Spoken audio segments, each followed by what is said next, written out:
Opisyal nang idineklara ng Pag-asa. Tag-ulan na, Pilipinas! Panahon na para tikman natin ang isa sa mga sabaw na nagpapainit sa sikmura ng ating mga kababayan sa Cebu. Lami kaayo! Ang probinsya ng Cebu, sagana sa malahiganting mga isda na iniluluto nila sa mga naglalakihan nilang mga kawa. Gaya na lang sa kainang ito sa Katipunan Street sa Cebu City na naghahain ng isa sa mga paboritong sabaw ng ating mga bay, ang umaapaw sa sarap na nilarang. Nilarangang ito, family business ni na Jeff. Importante, fresh yung isda na nilalagay natin. Umaga pa lang, nasa Pasil Fish Port na si Jeff para mamili ng bagong huling mga isda. Ito po sa indangan. Kabilang sa kanyang pinakyaw, ang dambuhalang yellowfin tunang ito na 60 kilos ang bigat. Tinitingnan po natin yung sir, yung hasang niya, good pa ba? Katulad nito, papula-pula pa. Ilang kilo po ito lahat? 344. 344. Ilan to yung babayaran ko nito? 40,000. Wala na po tawad to? Wala.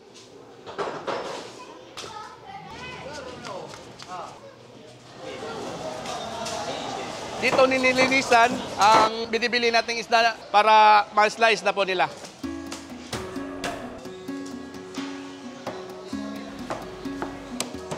Ang nakatoka na magluluto nito, ang pinsan niyang si Christopher. Ilagay muna natin yung mga hiniwa natin na mga lamas. Tapos durugin na natin yung kamatis para masarap ang timplada. Ilalagay na natin yung sikretong pampalasa namin. Ngayon po ay ilalagay na natin yung yellowfin tuna.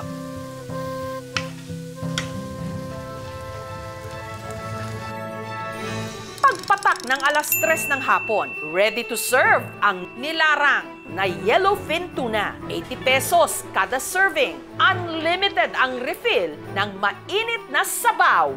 Wow! Masarap siya at malinamnam at maasim. Para siyang sinigang, pero yung asim niya hindi overpowering. Makaluto po kami ng 15 kawa every day. Kumikita na kami ng 30,000 pesos kapag malakas yung bintahan. Dekada 80 raw nung sinimulan ng tatay Simo ni Jeff ang negosyong ito. Kaon ko sa Pasil, kusog ilang larang. Tanaw na ko, ang kusog, akong gisoyd ang luto. Hindi namin akalain, marami nang natangkilik sa larang. Ang pinipilahan namang kainang ito sa Barangay Cogon Ramos, sa Cebu City pa rin.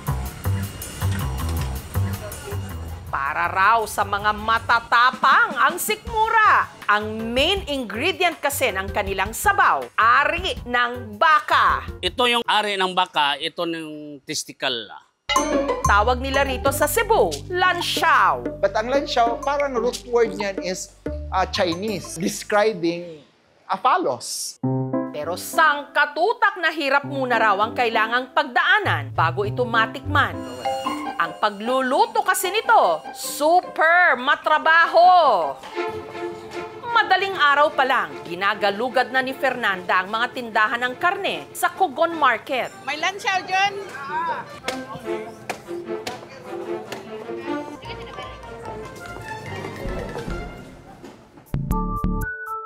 Pinakuluan ng kanyang mister na si Ditoy sa loob ng 1 oras. Pagkulo, kukunin na para hindi madurog ang ari ng baka. Sunod niya itong nilinis gamit ang razor blade. Kukunin natin yung mga balahibo. Hiniwa-hiwa at saka iginisa.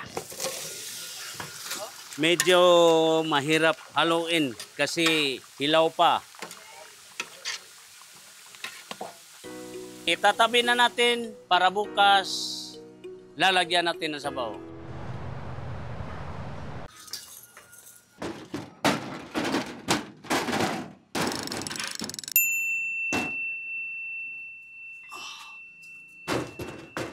Apo, ya. Yes.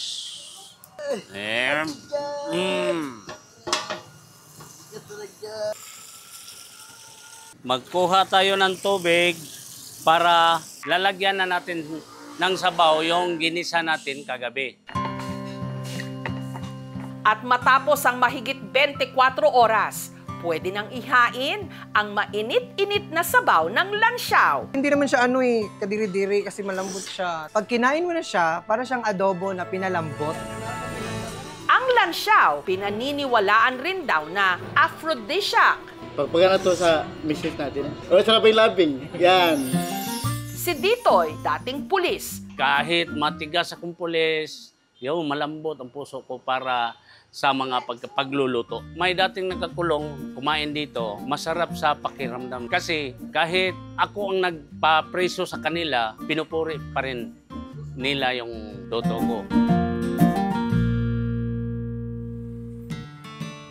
Patibayan naman daw ng tuhod sa kainang ito. Sa Barangay Talamban, pirmi kasi ritong blockbuster ang pila para sa kanilang bestseller na putsero na ang sahog, isang malaking tipak ng tuhod ng baka. Ang mga ipinamalengke ni Virginia, nilinisan niya gamit ang brush. Para matanggal yung dumi at saka yung kunting buhok. Sunod niya itong pinakuluan.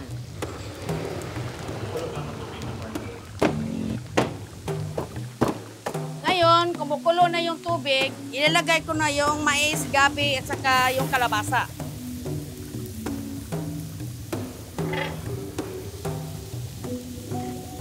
Ngayon, ilalagay ko na yung tomato sauce para pampalasa. After isang oras, isusunod ko yung laman ng putsero. Ito ang huli nating ilalagay doon sa putsero kasi madali itong malambot. Kada serving ng putsero ni Virginia, 375 pesos na pwede ng pagsaluhan ng 3 tao. Susop-sopin niyo yung bone marrow kasi masarap ito. Itong pinakamasarap na parte na ito. Sarap.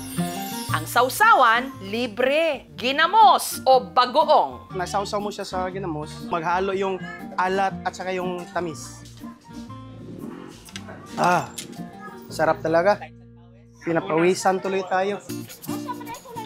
Kada araw, isang kaldero ng putsero ang naibibenta ni na Virginia. Mas matagal pang lutuin kaysa maubos. Ito yung huling putsero. Ubus na! Ubos na! Ang recipe ng kanilang putsero, natutunan daw niya sa yumao niyang mister na si Martin. Pakiramdam ko yung asawa ko, ginagabayan ko. Ang putsero at ang langsiaw, meron din tong kolesterol. Alam natin na masarap kumain ng mga ganitong pagkain. Ngunit kailangan natin magkaroon ng disiplina. Ngayong opisyal nang nagsimula ang tag-ulan, napapanahon na namang humigop ng pagkasarap-sarap na mga sabaw ng mga tiga-Cebu. Nakasahog dito ang mga kwentong nakabaon sa puso ng mga Cebuano, kulturang pinatibay ng panahon at kulinaryang sinabawan ng pagmamahal. Thank you for watching, mga kapuso. Kung nagustuhan niyo po ang videong ito, subscribe na sa GMA Public Affairs YouTube channel. And don't forget to hit the bell button for our latest updates.